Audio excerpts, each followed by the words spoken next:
What's up, guys? Coalition here, coming at you with a tutorial from the music room.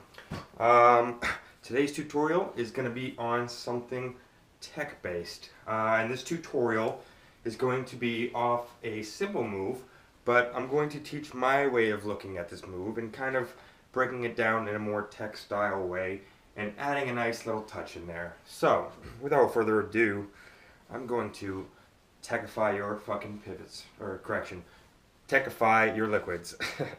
So, some of you guys might be wondering, what on earth does it mean to techify something? Well, as someone once before me said, in order to techify something, you have to break it down into smaller components. Break down every little motion of the move. So, that being said, if I wanted to techify my liquids, how might one do that? Well, first let's go in depth and talk about how I'm going to break my liquids down and give you an idea of how to maybe expand off your typical, figure eight liquid that some people do. Alright? So, a little precursor for this tutorial, I want you guys to understand and know the grid a little bit. At least have a general idea of the grid. I'm not going to go into this tutorial because that would just take too long. But, basically, this tutorial is going to teach you how to use the grid and incorporate that into your pivots and really get more use out of them and allow you to transfer from what looks like a very flowy move, liquids, and bring it right into tech, aka pivots, working the grid. So first, I want to show you how I picture the grid. Alright, now, whether it be standing or sitting, I generally picture it the same way. And this is just your cubical grid. This isn't your spherical grid or anything like that. But the way I picture the grid is, imagine you have a big box in front of you, right? Big cube. One right here, one below you. Now there's going to be one to the side here, one to the side here, and one below each one of those. So you're going to imagine a cube here, here, here, here, here, and here. So 6 cubes. Now, to each side, boom, boom, connected with all these cubes, there's going to be one here and here. Same thing, you guessed it, right on here, on this side, here and here.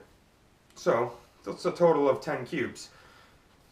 Now, how does that have anything to do with liquid? Well, my friends, I'm about to tell you. So, one of the ways, and this isn't the only way, one of the ways that I like to think of liquid is following the grid lines, at least the general path of the outer lines. And what I mean by that is when I'm doing my grid, or my pivot, or when I'm doing my liquids, hello, I don't just like to stay in the same general area. I want to utilize all my space, all the space over here, here, here, here, here, down low, up high. That's going to add so much, such an element to your show. Now, the reason that adds a nice element to your show is because you're playing with different depths and elevation changes. So,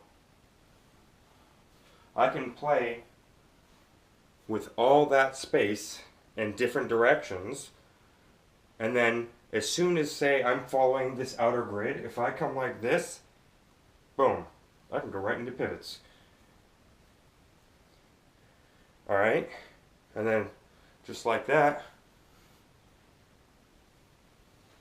I can follow the general idea of these boxes. It doesn't have to be perfect. Again, you're not going to follow a perfect square when you're doing liquids, because that's not liquids.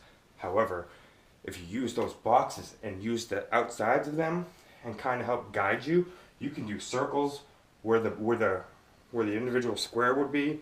You can do circles there, bring it down to the lower level, bring it up, bring it down to this side, to this side.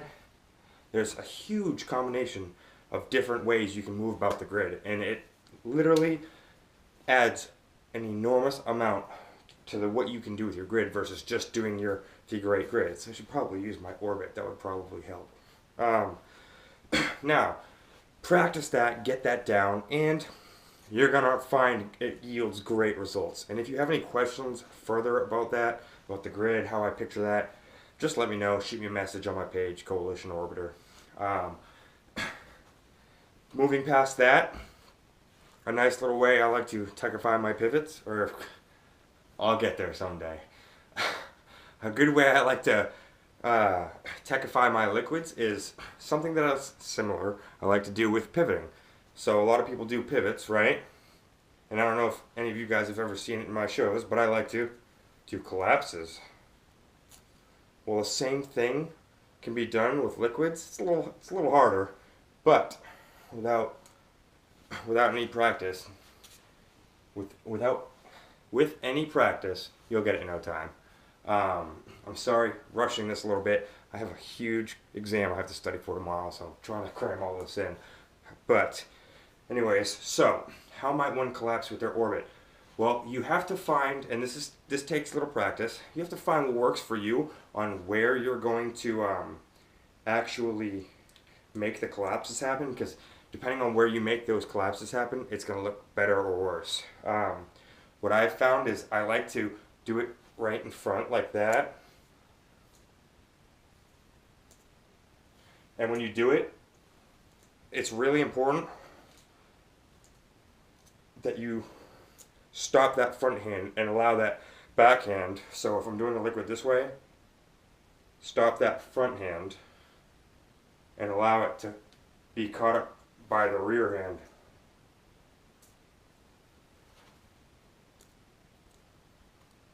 Alright, so practice that.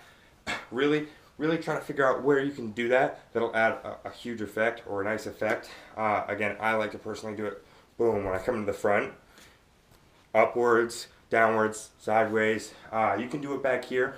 Something to be cognizant about is when you're doing it, be careful that your arm doesn't block the orbit, because obviously if they can't see it, it ruins the whole effect of what you're trying to do. So, that's all I've got for today. Again, if you have any questions, just shoot me a message on my page, and I'd be happy to ask or answer any questions. Have a nice day, evening, whatever it is when you're watching this. I hope this helps. I hope that you enjoy this, and that's my tutorial on techifying your liquids. Peace.